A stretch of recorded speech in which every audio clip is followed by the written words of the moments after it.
Hello, my name is Seidel, and this is my class project for CSE 335 2017. My app is a Trips and Memories app, and its purpose is to provide users with the ultimate trip manager. It will organize trips and their memories in a core data database, and it will add descriptions and images for the trips and memories. So a quick scenario is the user begins by planning a trip. Who knows, maybe they want to go somewhere for Christmas. They will add this trip and begin planning. They can add memories to the trip as they experience them in the planning phase or as the trip is going on. They can also look up the trip destination on the map, and they can see the weather for the days that they're going to be there using an API call. Furthermore, previous trips are saved for easy access by the user. So just quickly, I'm going to go over an introduction of my app screens. So the first screen here shows the trips.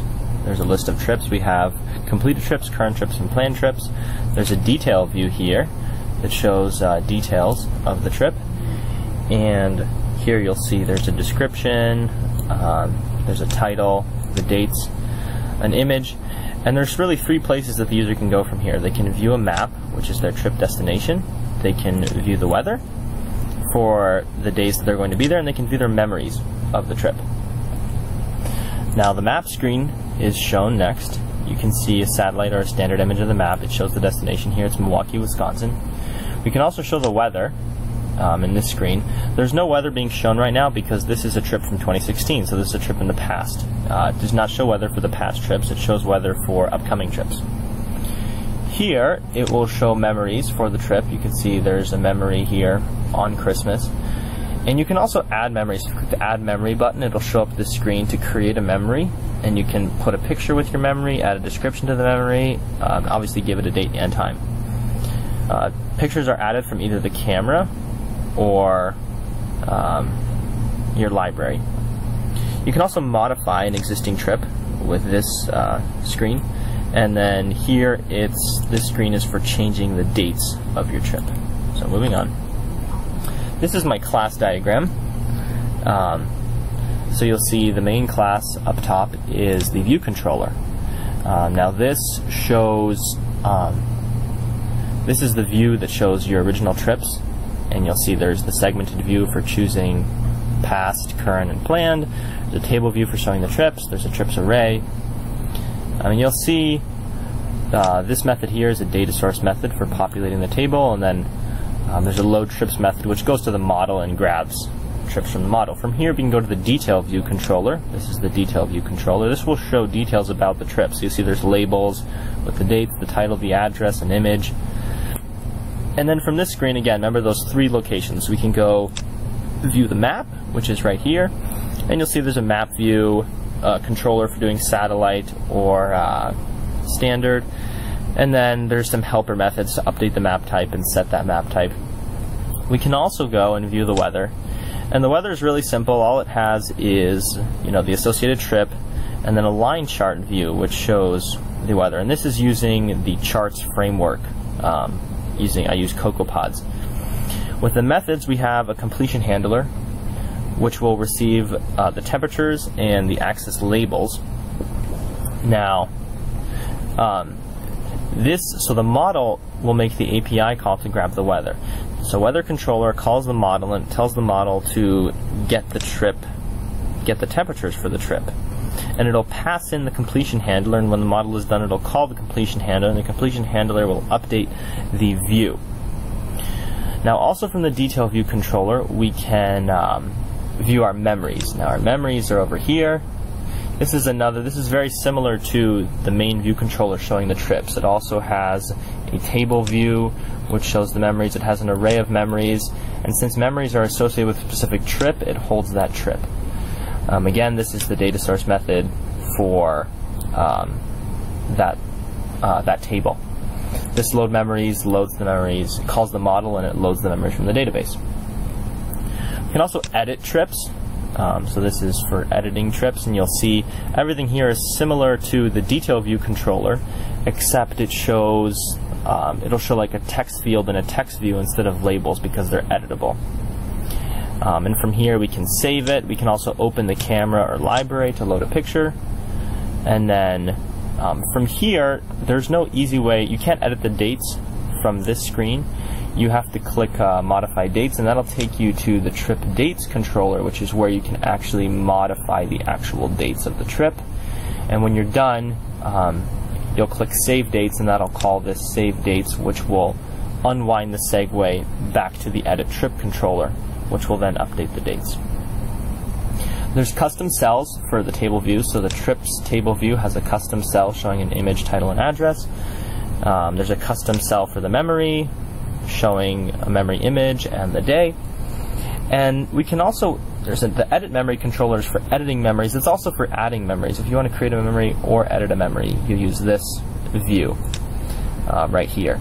And this will see, there's a lot of things here that we saw previously. Again, there's a picker for picking the image. We can open the camera, we can open the library. And then it's for, obviously, for a particular trip, we're adding the memory, and this is the memory right here that we're adding. Now, there's some main classes that are used to hold our memories and trips. So this is the trip class, and every trip has, obviously, title, description, address, image, and some dates. There's also an index that's used in the database. And here's the memory, which will have a image, date, string. And memories are associated with trips. Now the model is, it's not too bad. Obviously there's an array of trips that are associated with this user. We can get completed trips, current trips, planned trips. Decoding trips is loading them from memory. And then we can obviously save trips. We can save memories. We can delete trips, delete memories, and we can also update our trips in memory. And update trips in memory will grab all the trips from the database, and it'll load them into this memory array up here. So moving on quickly to our MVC architecture diagram. You'll see we have the controller, so it does a lot of the things that were mentioned earlier. It will retrieve trips from the model, and these will be completed trips, current trips, planned trips. It can retrieve memories from the model for a given trip. It'll provide data for the trips table to the view. It provides data to the memories table for the view. It'll also send new trip and updated trip memory to the, or data, trip and memory data to the model. It handles button and table call presses through its delegate methods. Or, sorry, its action handlers. And then it can also, opens library or camera right here. It calls the Maps API quickly to retrieve location data. It can set the map type, retrieve weather data, and it does this by calling the model. It also provides data for the weather chart. So the user actions here are real simple. It's just tapping different controls, opening the library camera, swiping, deleting entries, selecting table entries, and moving on to the view. This is just standard view actions, so it'll react to user taps and it'll send them back to the controller. Displays the table lists. It provides a way to select existing trips. Displays trip details. There's an interface to create or change trips. It also displays a map with location as seen earlier. It displays a weather chart as seen earlier. Displays tables and memories in table views. And it also, tables of trips. It provides a way to view memory details, displays memory details, and allows users to add a picture for memory trip, and they can also change that picture. And the updates that are sent back to the controller are just updates to the trip table view. These updates are sent to the view. And these are updates to update the trip table view, update the memory table view, update the map view. This is just, the controller providing updates to the view for all the different things. It'll also populate date pickers. It sends weather API information. Moving on to the model, and this was described a little bit earlier. So I use core data for trips and their associated memories. There's a one-to-many relationship from the trip to the memory table. It provides completed, current, and planned trips here. You can create new trips and add them to the database. Existing trips, you can delete trips, update trips, and then last of all, it provides weather data from the Open Weather Map API.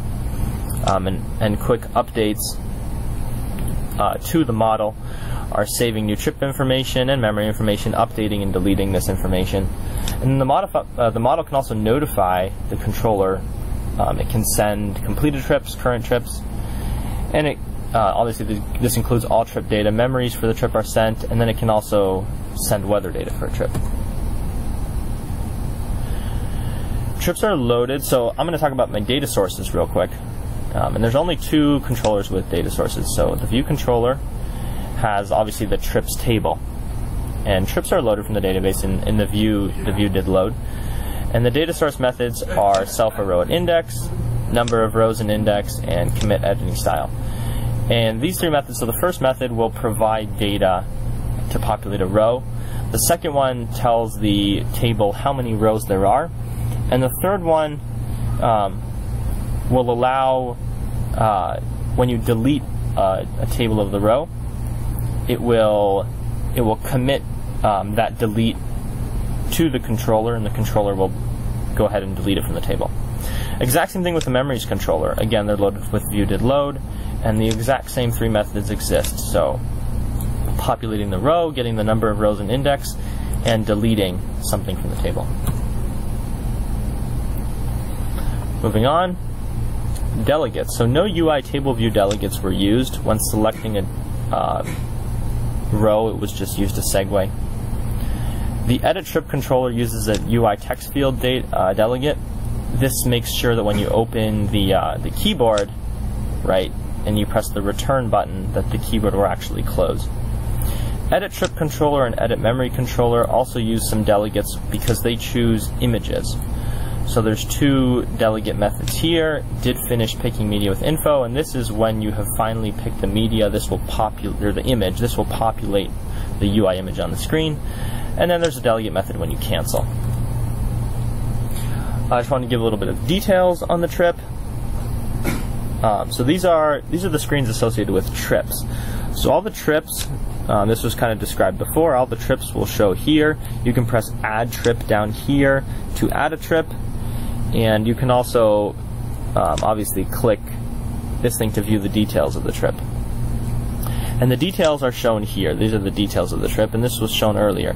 Now you'll see I quickly changed some of the dates in this screenshot, and this is what the weather looks like when it displays. So it'll show on the top the dates and the times, and it'll show the different temperatures in Fahrenheit. And then obviously, as described earlier, we can modify the trip.